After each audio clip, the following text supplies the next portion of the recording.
Graças e paz, meus queridos, tudo bem? Dando continuidade então ao estudo de 2 Coríntios, agora nós estamos no capítulo 4, né? O capítulo 4 vai começar dizendo o seguinte: Pelo que tendo este ministério, segundo a misericórdia que nos foi feita, não desfalecemos. O que eu entendo é que Paulo está dizendo assim, olha, Deus nos escolheu pela misericórdia dele, nos escolheu para pregoar o evangelho de Jesus Cristo. E da mesma forma que ele nos escolheu, né, ele também nos fortalece para que a gente não desanime, né? Então, hoje, todos nós temos esse dever, né? Nós temos que cumprir o ID do Senhor. Então, da mesma forma que o Senhor nos dá essa responsabilidade, ele também nos dá força para que a gente não venha desanimar, para que a gente não venha desfalecer. O versículo 2 vai dizer o seguinte: Pelo contrário, rejeitamos as coisas que por vergonhosas se ocultam, não andando com astúcia, nem adulterando a palavra de Deus, antes nos recomendamos a consciência de todo homem na presença de Deus pela manifestação da verdade. Eu acredito que Paulo aqui ele está, de alguma forma, contestando seus opositores, né?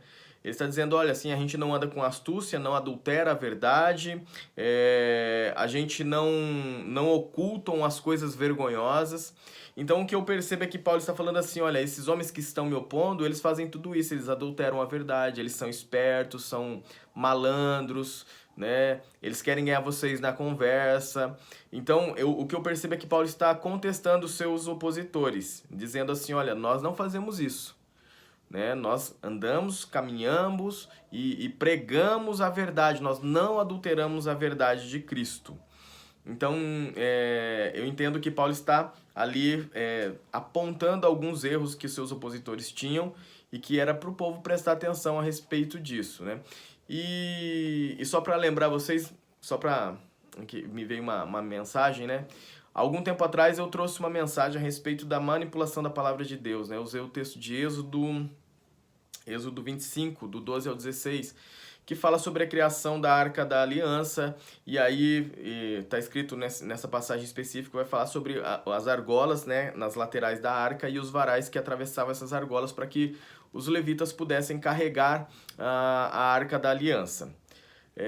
E eu lembro que alguns pontos foram levantados e um dos pontos era esse, que por ali se carregava a presença de Deus. Por quê? Porque ninguém poderia tocar a presença de Deus, né?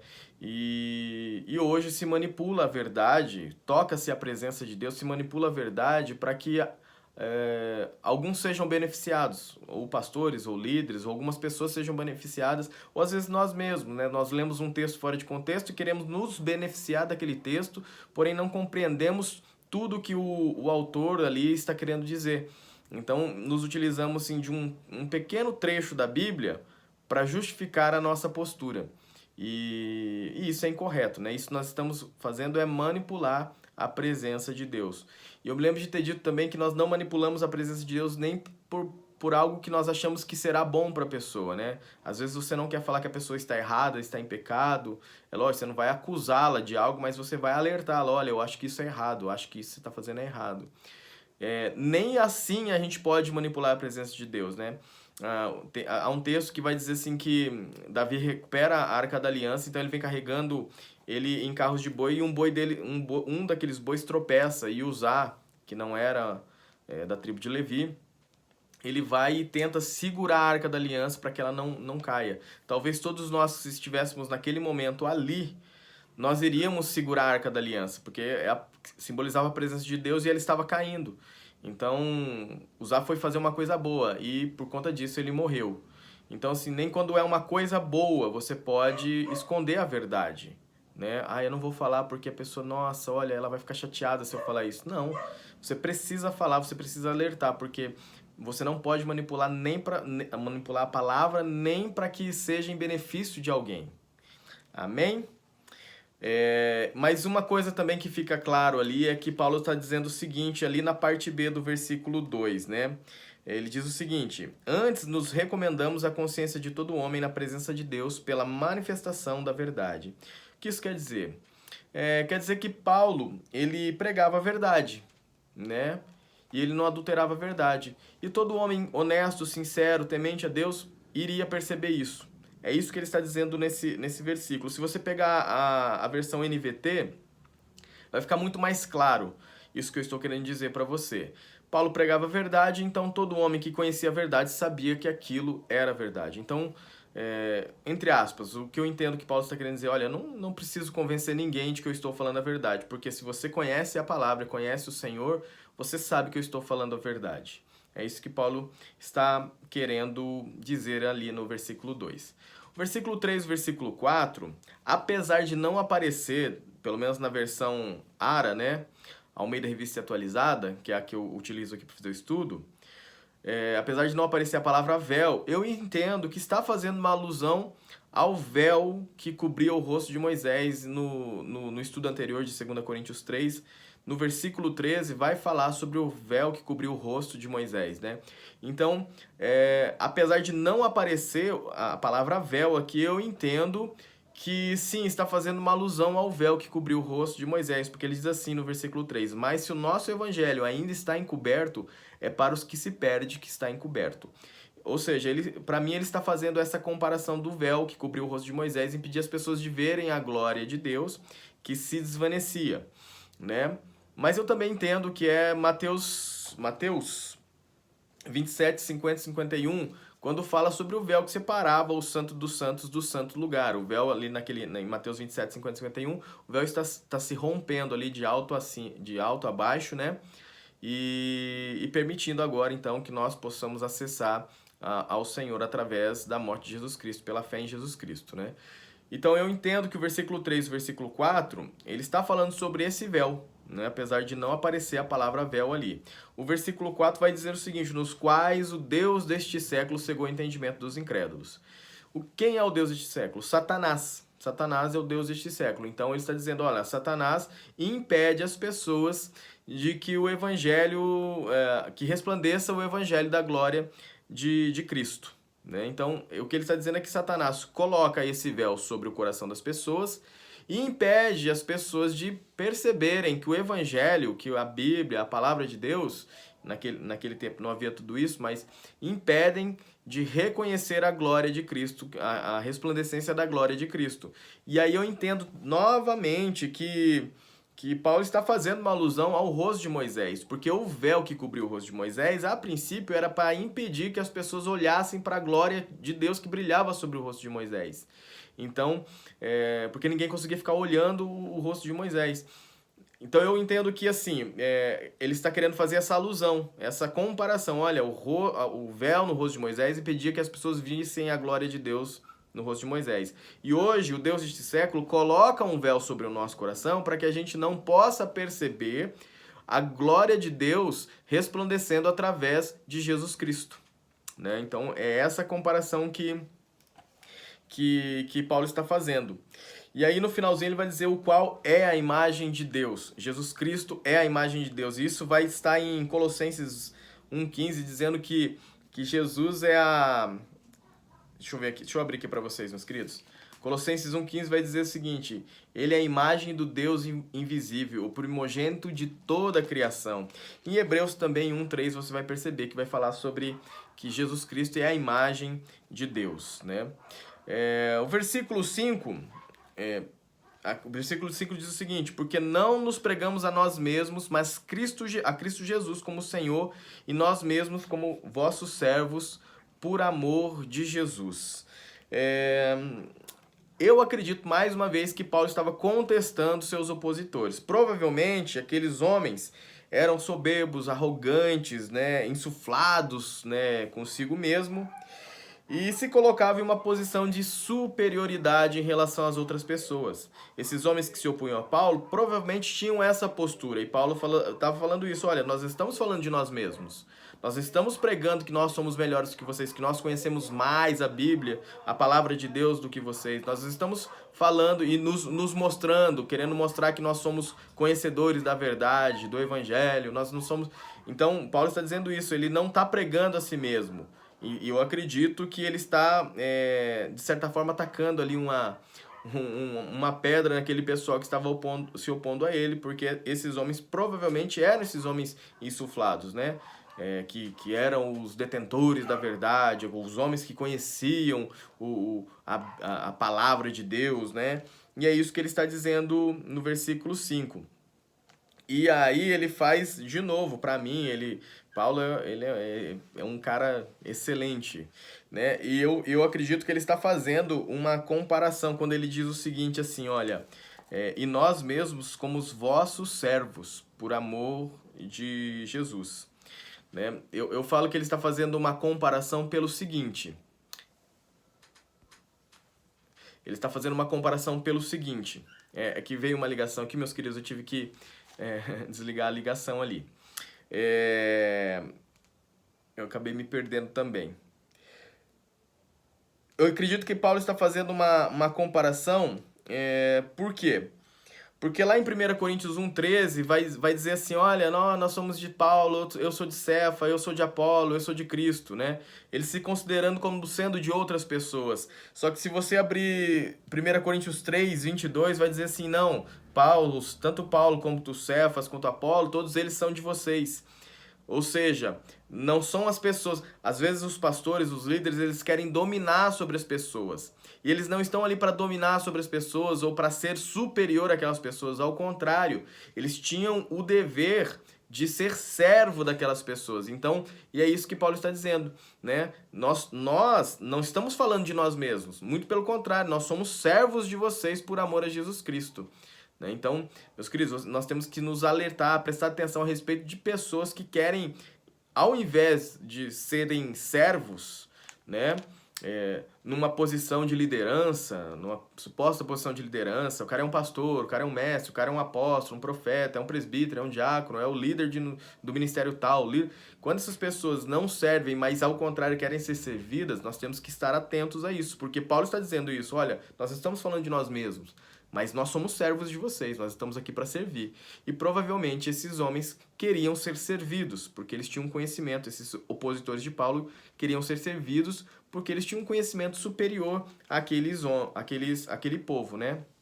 Principalmente a respeito de Deus, porque nós estamos falando de Corinto, uma cidade grega, né, em que o povo era gentil, então eles nem sabiam, talvez não tinham nenhum conhecimento da existência de um Deus único, criador de todas as coisas. Né? Então, é isso que está dizendo o versículo 5. O versículo 6 é uma citação de Gênesis 1:3, haja luz. Né? É essa citação, né? O versículo 6 vai dizer assim, versículo 6 vai dizer o seguinte, porque Deus que disse, das trevas resplandecerá a luz, ele mesmo resplandeceu em nosso coração para a iluminação do conhecimento da glória de Deus na face de Cristo. Então, o versículo 6 é uma citação de Gênesis 1:3, né? E esse mesmo Deus que disse haja luz é o mesmo Deus que resplandece em nosso coração, nos ilumina o nosso coração, para que então a gente possa conhecer a glória de Deus através da face de Cristo. E outra vez eu entendo que Paulo está falando a respeito do véu que cobriu o rosto de Moisés, porque o véu que cobre o rosto de Moisés impediam as pessoas de verem a glória de Deus resplandecendo sobre sua face. E aqui está dizendo o seguinte, que o mesmo Deus que disse haja luz é o Deus que ilumina o nosso coração e nos faz perceber a glória de Deus na onde? Na face de Cristo. Porque o rosto de Cristo está descoberto, então nós podemos perceber a glória de Deus brilhando através da face de Cristo. E hoje nós podemos ver a glória de Deus resplandecendo sobre a face de Cristo através da palavra de Deus. Né? Ele é o verbo vivo, o verbo que se fez carne, então ele é a palavra encarnada, então a palavra é Jesus Cristo. E nós podemos perceber a glória de Deus quando fitamos nossos olhos na palavra de Deus, quando nós tentamos olhar para a face de Cristo mediante a palavra de Deus. Amém, meus queridos? Então é isso que eu entendo do versículo 6, mais uma vez eu creio ser uma comparação, uma alusão ao véu que cobriu o rosto de Moisés, né? O versículo 7, né, é um versículo bem conhecido, o versículo 7, 8, 9, ali, o 10, é um versículo bem conhecido, mas eu vou separar o 7 ali, porque ele diz o seguinte, temos, porém, este tesouro em vasos de barro para que a excelência do poder de poder seja de Deus e não de nós, né? O que eu entendo que essa iluminação, esse tesouro, Cristo em nós, o verbo vivo, o evangelho, é a pérola preciosa, é a pedra de valor, sabe? Guardada em um recipiente que somos nós, que não tem valor, de pouco valor. de pouco valor entre aspas, depois eu explico o porquê de pouco valor. Um recipiente que não atrai a atenção de ninguém, né? Nós somos pó e ao pó nós voltaremos. Ou seja, o que é valioso não é a nossa vida em si, mas aquilo que nós carregamos. O que nós carregamos é Jesus Cristo em nosso coração. Então isso é valioso. Isso que tem valor. E não essa carne. Não essa carne que tem valor, mas aquilo que nós carregamos. Jesus Cristo tem valor em nós. Então a excelência do poder não é nossa, mas é do Senhor que habita dentro de nós. Eu digo que assim, a gente não tem valor nesse sentido, meus queridos, né? Nós não temos valor algum, mas Cristo em nós, sim, é precioso. Mas nós temos o nosso valor, sim, porque Cristo morreu por nós, então nós temos um valor, né? Então, e o valor que nós temos é dado pelo próprio Senhor, a ponto dele descer dos céus, né, abandonar sua glória e morrer, viver como nós, né, como homem e morrer por nós. Então nós temos sim o nosso valor, mas entenda que o valor, a pérola preciosa, o evangelho, Cristo em nós é o que é valoroso e não realmente a nossa vida, porque sim, nós viemos do pó e nós voltaremos ao pó, né? O que é valioso é o que nós carregamos. O versículo 8 e o versículo 9 é uma passagem bem conhecida, né? Que vai dizer o seguinte: em tudo somos atribulados, porém não angustiados, perplexos, porém não desanimados, perseguidos, porém não desamparados, abatidos, porém não destruídos. O que eu compreendo é que, por mais que nós sejamos perseguidos, enfrentemos os problemas, o Senhor mantém isso tudo em proporções suportáveis. Ele controla tudo. Então, por mais que você passe por toda essa tribulação, isso não vai te abater, isso não vai te desanimar, isso não vai te destruir. Por quê? Porque tudo isso está em proporções que a gente pode suportar. Porque Deus controla tudo. Em 1 Coríntios 10, eu vou abrir aqui 1 Coríntios 10, versículo 13, vai dizer o seguinte, ó. 10, versículo 13, 1 Coríntios. Vai dizer o seguinte: não vos sobreveio tentação que não fosse humana, mas Deus é fiel e não permitirá que sejais tentados além das vossas forças.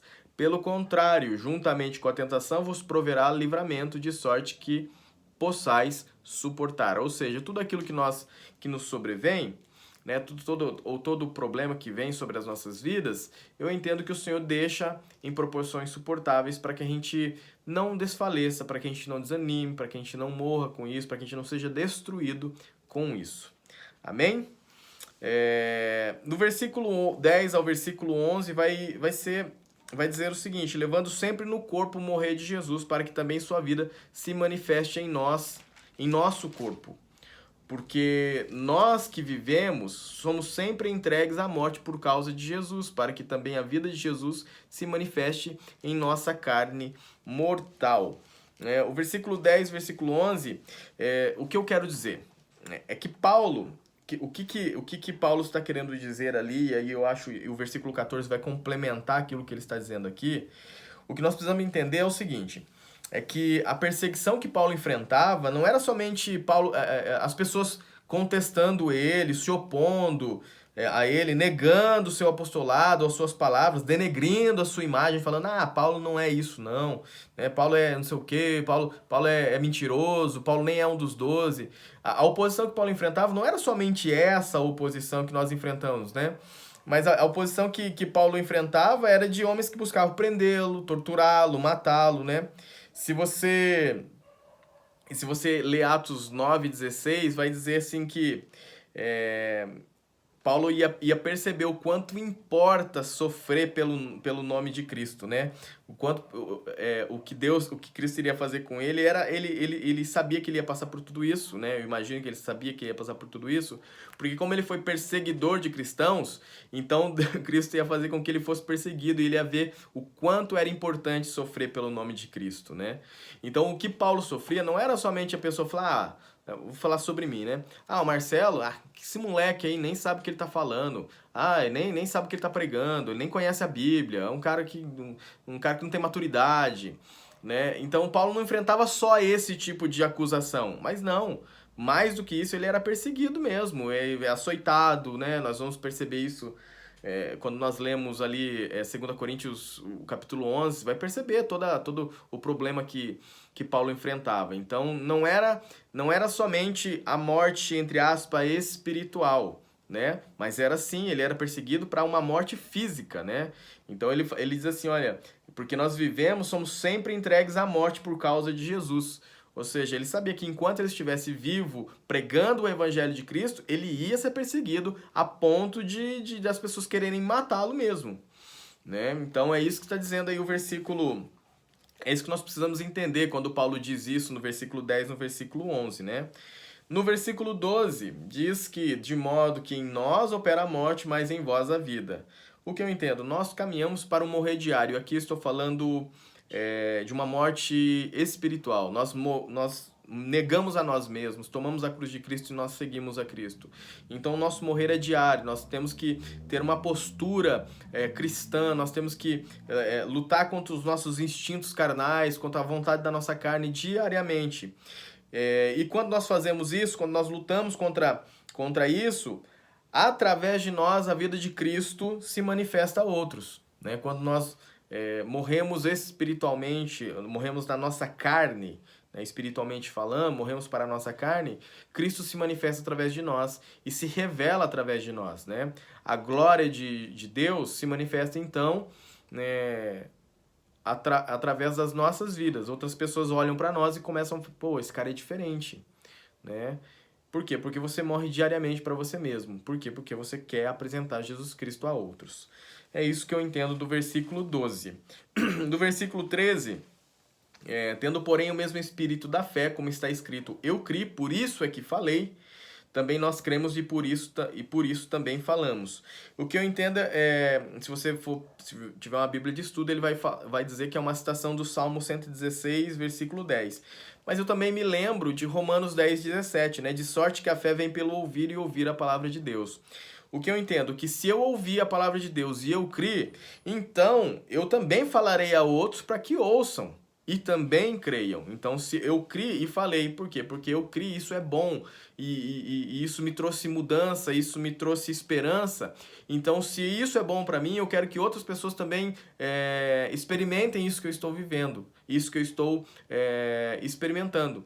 Então, eu quero apresentar isso para outras pessoas. Então, eu criei e falei, por isso nós cremos e falamos. Por quê? Porque através do ouvir a palavra de Deus, é que outras pessoas terão a mesma fé que a gente e viverão e experimentarão a mesma esperança que nós temos hoje.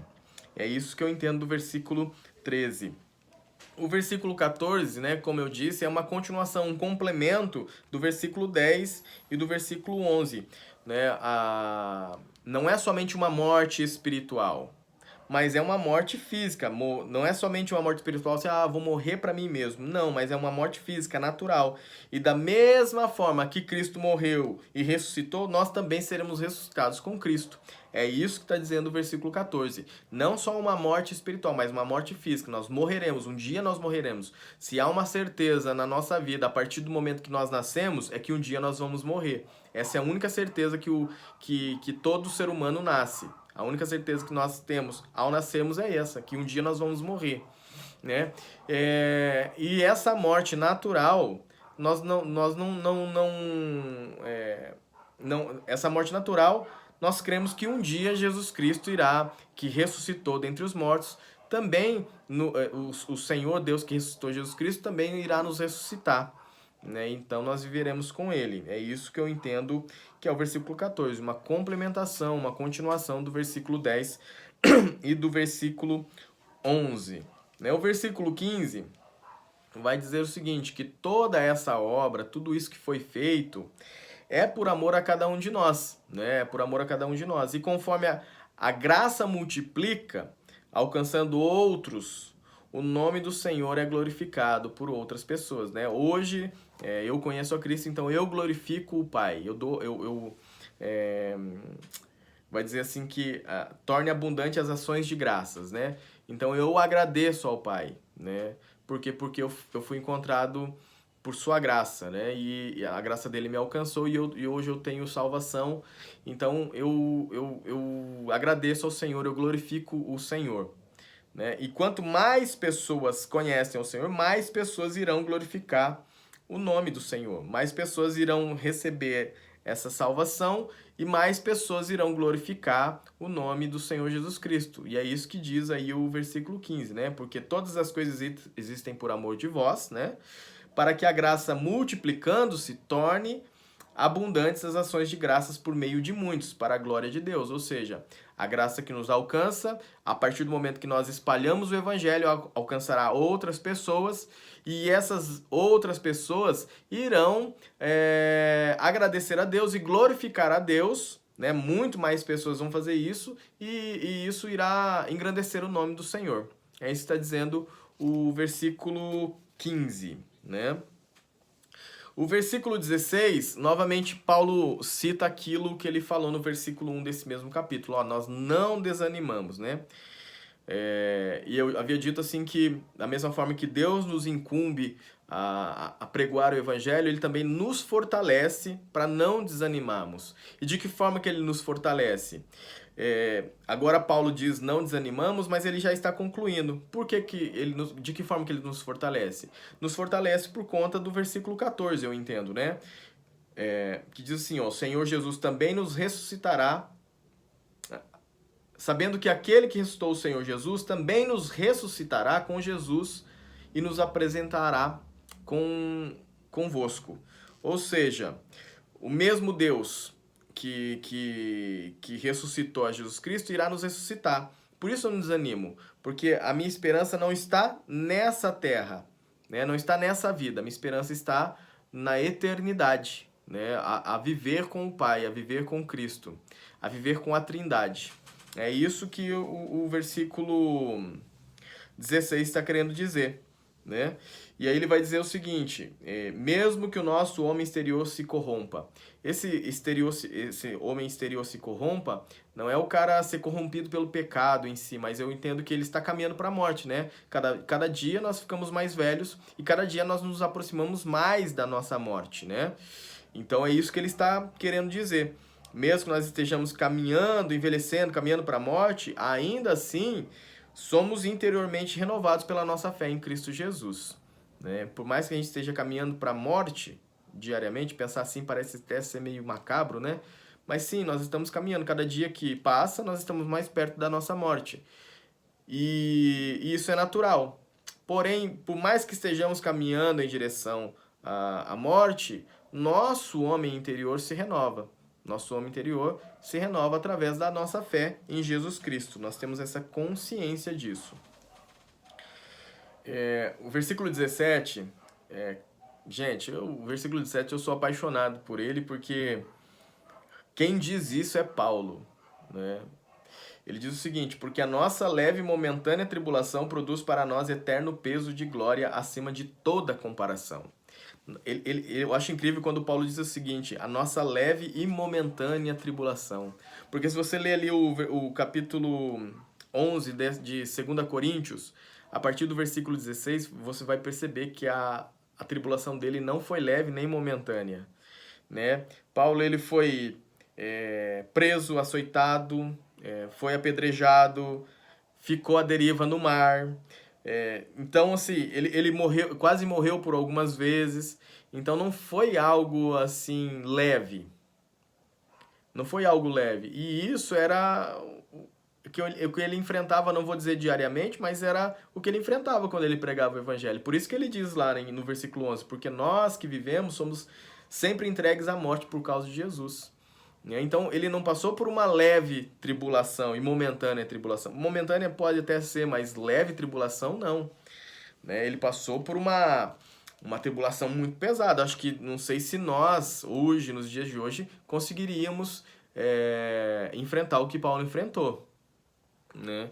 Então, por isso que eu acho incrível essa passagem, porque um homem como Paulo, que passou por tanta situação, por tanta tribulação, por tanta oposição, né, falar que é uma leve tribulação que ele está enfrentando, né? Mas por que ele diz isso? Porque os olhos dele não estão fitados nesse mundo, mas os olhos dele estão fitados na eternidade, né? ele se atenta à glória futura, naquilo que os nossos olhos ainda não conseguem contemplar. Na Nova Jerusalém, ele está olhando para o dia que não vai mais haver choro, nem lágrimas, nem tristeza, nem doença. Ele está olhando para o dia que nós iremos morar eternamente com o nosso Senhor. O dia em que nós estaremos face a face com o nosso Deus, face a face com Jesus Cristo, poderemos tocar as suas vestes, poderemos pegar nas suas mãos, poderemos abraçá-lo. Então os olhos dele, né, de Paulo, está olhando para isso e não para aquilo que ele está passando. E aí eu volto a dizer, né, meus queridos, hoje nós não aceitamos um não, nós não aceitamos uma crítica, uma correção, que nós já nos afastamos de Deus, nós já nos afastamos da comunhão do corpo, nós já não queremos mais ir à igreja. Por quê? Porque alguém nos falou algo atravessado. E Paulo, ele enfrentava isso dentro da igreja que ele estabelecia, né? Ele era contestado dentro da própria igreja que ele estabelecia, e nem por isso ele desanimava de continuar no caminho do Senhor, né? Então, a vida de Paulo é uma lição também para a nossa, né? Nós vamos enfrentar dificuldades, né? Nós vamos enfrentar tribulação e nós não podemos desanimar. Se nós desanimamos, é porque os nossos olhos estão somente naquilo que nós receberemos nesta vida, né?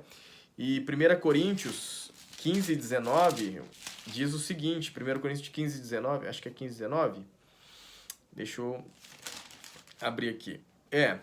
15, 19 diz o seguinte: se a nossa esperança em Cristo se limita apenas a esta vida, somos os mais infelizes de todos os homens.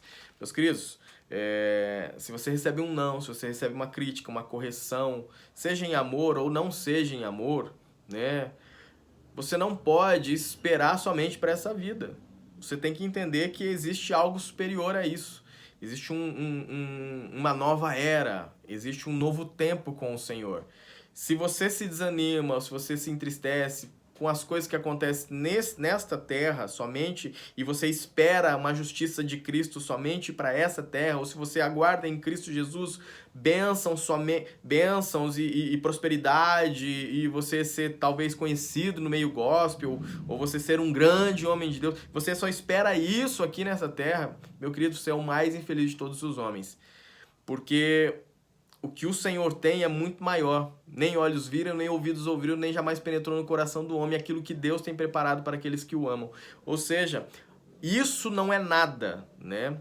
Eu me lembro do pastor Galego, ele fala assim que sobre o monte colocarei, né? Ser fiel no pouco e sobre o monte colocarei. Não está falando sobre você ser fiel com 10 reais e o Senhor vai te dar 1000. Mas está falando sobre que tudo isso que nós vivemos aqui nessa terra é pouco.